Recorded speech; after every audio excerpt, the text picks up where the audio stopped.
আসসালামু আলাইকুম। ভুয়া মুক্তিযোদ্ধাদের শাস্তির আওতায় আনার নির্দেশ। 2009 সালে আওয়ামী লীগ সরকার ক্ষমতায় আসার পর ভাতাপ্রাপ্ত বীর মুক্তিযোদ্ধাদের সংখ্যা ছিল প্রায় 1 লাখ।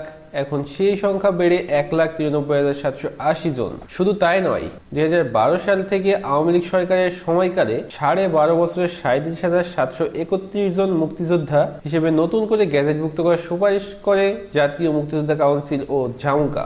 এর আগে আপনি যদি আমাদের চ্যানেলে নতুন হয়ে থাকেন তাহলে চ্যানেলটি সাবস্ক্রাইব করে আমাদের পাশেই থাকুন। অভিযোগ রয়েছে, বিগত সময়ে যাচাই বাছাই না করে অনেক ভুয়া মুক্তিযোদ্ধাকে গ্যাজেটভুক্ত করা হয়েছে। এই সুযোগে তাদের অনেকে আত্মীয় স্বজন ভাগিয়ে নিয়েছে চাকরি, অনেকে হয়েছেন ক্ষমতাবান। ছাত্র জনতার অভ্যর্থনের পর গঠিত অন্তর্বর্তীকালীন সরকারের সেই তালিকায় কাটছাট না করে স্বচ্ছ একটি তালিকা করার উদ্যোগ নিয়েছে। ইতিমধ্যেই সরকারের মুক্তিযোদ্ধা বিষয়ক উপদেষ্টা ফারুক ই আজম বীর প্রতীক তালিকা থেকে ভুয়া মুক্তিযোদ্ধাদের বাদ দেওয়ার পাশাপাশি তাদের শাস্তির আওতায় আনার নির্দেশ দিয়েছেন।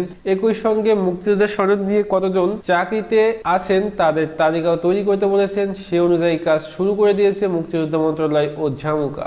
মুক্তিযোদ্ধা মন্ত্রণালয় ও জামুকা সূত্র জানায়, অন্তর্বর্তীকালীন সরকারের দায়িত্ব নেওয়ার পরপরই মুক্তিযোদ্ধা মন্ত্রণালয়ের অধীন প্রতিষ্ঠানের কর্মকর্তাদের সঙ্গে বৈঠক করেন সরকার মুক্তিযোদ্ধা বিষয়ক উপদেষ্টা ফারুক ই আজম। নতুন বীর মুক্তিযোদ্ধা হিসেবে গ্যাজেট ভুক্তির আবেদন যাচাই বাছাই, গ্যাজেট প্রাপ্ত বীর মুক্তিযোদ্ধাদের বিভিন্ন তথ্য সংশোধন, তাদের বিরুদ্ধে কোনো অভিযোগ এলে তা তদন্ত নিষ্পত্তি ইত্যাদি কাজ করে জামুকা। এই কার্যক্রম পরিচালনা করার জন্য 3 বছর পরপরই একটি বোর্ড গঠন করে সরকার। আওয়ামী লীগ সরকারের পতনের পর ভেঙে দেওয়া হয় জামুকা কমিটি। অন্তর্বর্তীকালীন সরকারের দায়িত্ব নেওয়ার পর জামুকা বোর্ড পুনর্গঠনের প্রস্তাব পাঠিয়েছেন মন্ত্রণালয়, তবে এখনো সেই কমিটি অনুমোদন দেওয়া হয়নি। এদিকে মুক্তিযোদ্ধা কোঠা ব্যবহার করে স্বাধীনতার পর থেকেই গ্রেড অনুযায়ী কতজন সরকারি চাকরি পেয়েছেন তার তালিকা তৈরির নির্দেশ দিয়েছেন উপদেষ্টা ফারুক ই আজম।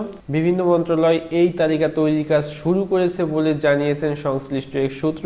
মন্ত্রণালয় সূত্র জানিয়েছেন, এবারে যাচাই বাছাই যারা ভুয়া মুক্তিযোদ্ধা হিসেবে প্রমাণিত হবেন তাদের আত্মীয় স্বজন কেউ মুক্তিযোদ্ধা সনদ ব্যবহার করে কোঠায় চাকরি নিলে তার বিরুদ্ধে ব্যবস্থা নেওয়া হবে।